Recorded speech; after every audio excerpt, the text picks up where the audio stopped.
Northern Yarn in Lancaster.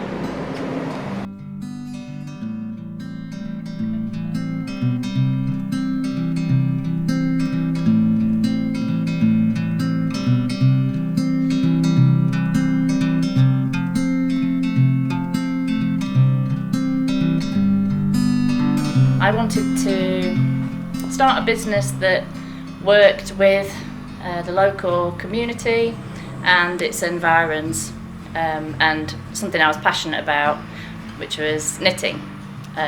Knitted since being a child, and I always liked natural fibres and knitting with British wool. But I did find that finding British wool was really hard, and it struck me when we moved back that we were surrounded by sheep. I was meeting local farmers who kept sheep, so I didn't understand really why wool was so hard to find. Our local wool shop closed, and so everything came together, and I decided to try selling British locally sourced wool, and I started on our local charter market twice a week. So at first I was able to pull together several ranges. After quite a lot of Googling, I found Lancashire Farm Wool, and she was based in Cheshire, and she worked with farms in Silverdale, buying their fleece at a higher price than the wool board give and producing beautiful Lancashire Farm wool. And quite quickly I wanted to see how local I could get yarn produced, and it came about with a conversation with one of the school mums at the school gates who kept sheep, and I asked her what breed she kept, what happened to the wool, what she thought about the wool, and would she be interested in me producing knitting yarn from her fleeces. And luckily she said yes, and she invited me to go and meet the sheep. They're Poll Dorset, pedigree Poll Dorsets. And I was able to then go away, research about the fibre, see what kind of knitting yarn it produced, and the next thing was I went to watch them being sheared, which was really interesting and not traumatic. I was hoping it wouldn't be a traumatic experience, but the sheep were really well looked after and weren't harmed at all and didn't look upset by having their fleece removed for the summer.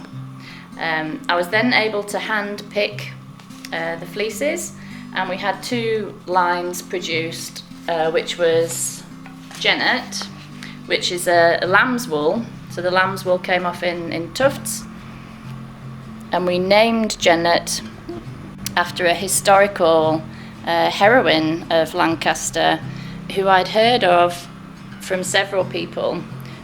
She lived in Quarmer, which is where the farms are, and she, in the 16th century, rode alone down to London to pick up her two grandsons who were orphaned, and brought them back on the panniers of her horseback, and brought them back to Lancaster. So Jennet Cragg, I felt she needed to live on in the story of that I was telling with the local wool and fleeces from Quarmer.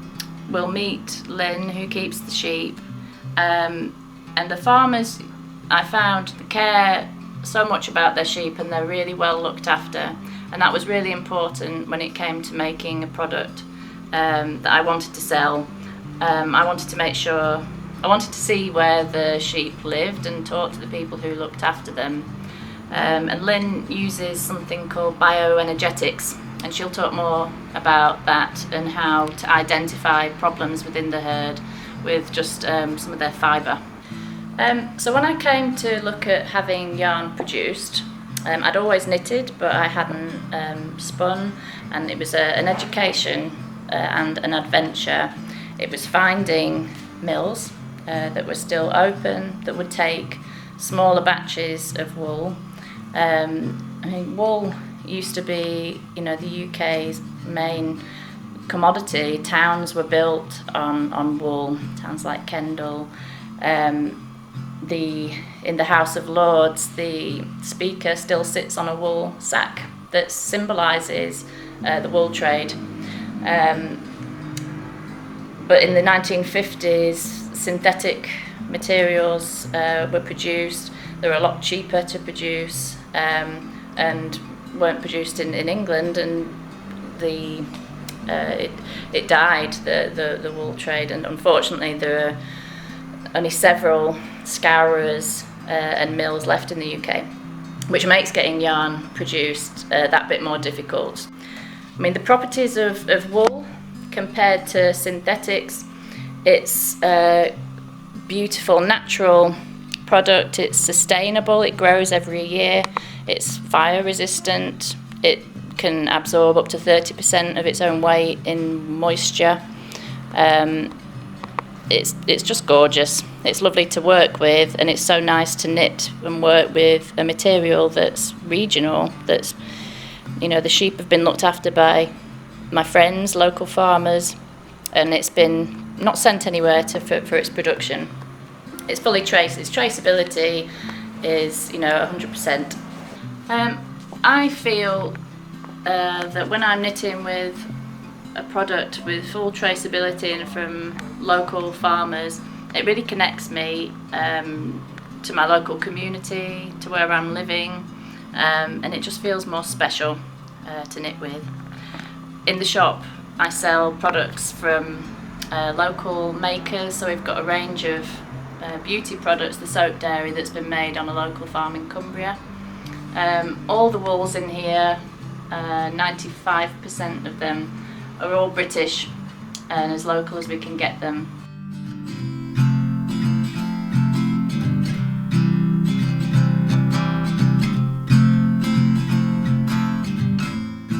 Hi, my name's Lynn Lund, and this is my farm in Quarmer, which my parents farmed first, and now I farm with my husband, and we have beef and sheep.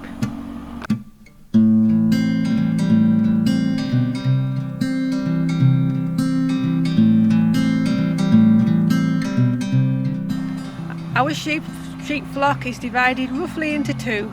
Half of them are Poll Dorsets, which is a very traditional British breed, which is not many of them around here, and half of them are Texel Cross, which is a continental breed. Our Dorsets produce the wool, well, they all produce wool, but our Dorsets produce the wool which Kate has. The sheep are clipped in June or July, and we have to put them into big wool sheets, as they're called, and eventually they end up with the wool board in Bradford. They give us a price, and it's very, very low this year because of all that's happened this year. They haven't got all last year's wool sold, so this year's wool's not looking too good. It won't even pay for clipping the sheep this year, our wool check, but they only give you pence, and then you get the balance after they've sold them next year. So it's a very complicated way of paying us, but that's the way the wool board decided to do it. But this year it's going to be very, very tough. Wool used to be far more valuable than it is now. It is highly underestimated, is the capabilities of wool to be used as insulation and natural clothing. But I can show you an example of how it's gone down, is that in those hills over there in Abbeystead, behind there, just to give an example, the rent of a tenanted farm was paid in wool in decades, and probably a century or so before. And that's how valuable wool was, that it would actually pay the rent, the yearly rent of a tenanted farm. The thought of that now is absolutely laughable because it is so undervalued and worth so little.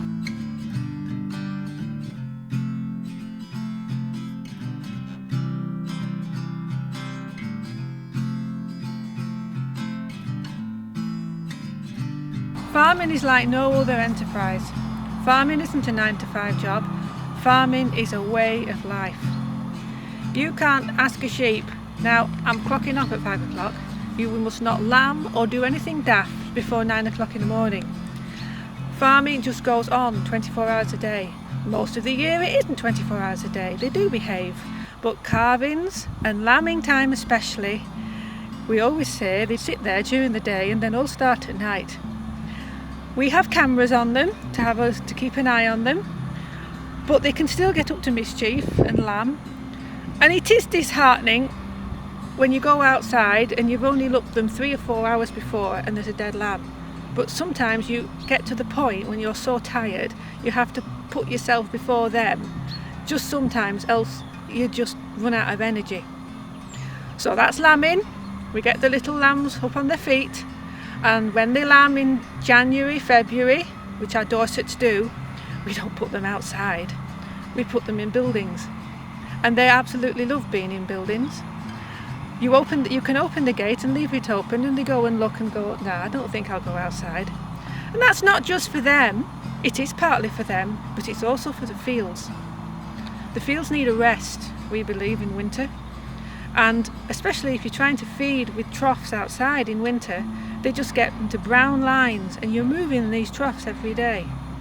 And the fields just get a mess and there's chickweed grow and it's horrible. So 20 years ago, those buildings were built up specially for the sheep to go in, or part of them, in winter.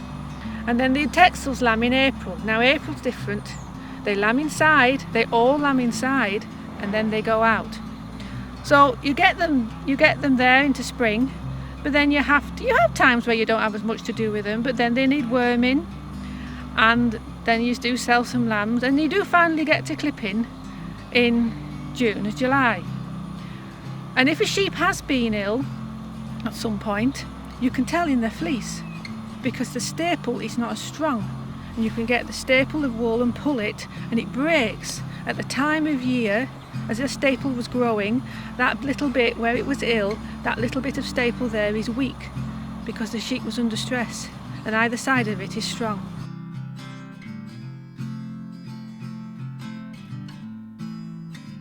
So at the moment I have more yarn that's been at the mill, but with COVID-19 the mills obviously had to close, and that had a big impact on the farmers who had wool waiting to go. All the wool generally goes to the British Wool Board, and farmers get paid after it's been auctioned off.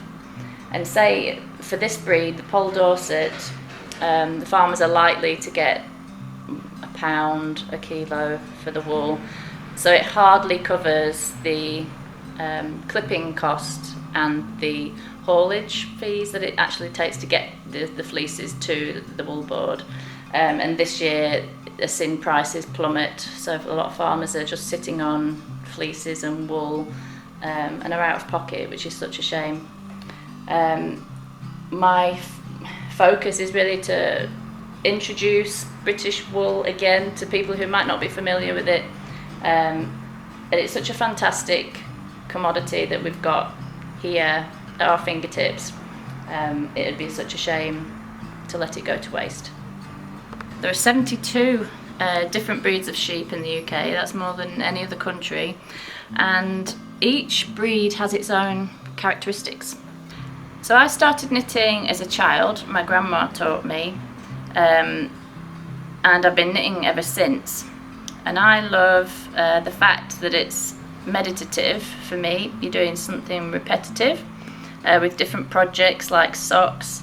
You can just go round and round, and it helps calm a chaotic mind, which I have. I always need to be doing something with my hands, and you can get a more challenging project that really takes you away from every worry you might have in the day, because you're just concentrating on your knitting or crochet or your project. So I find it's knitting is my yoga.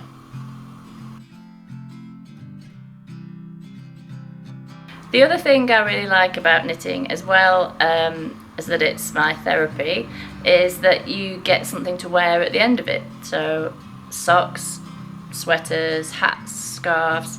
I know exactly where my clothes have come from, and it makes me quite proud to think that I can make them.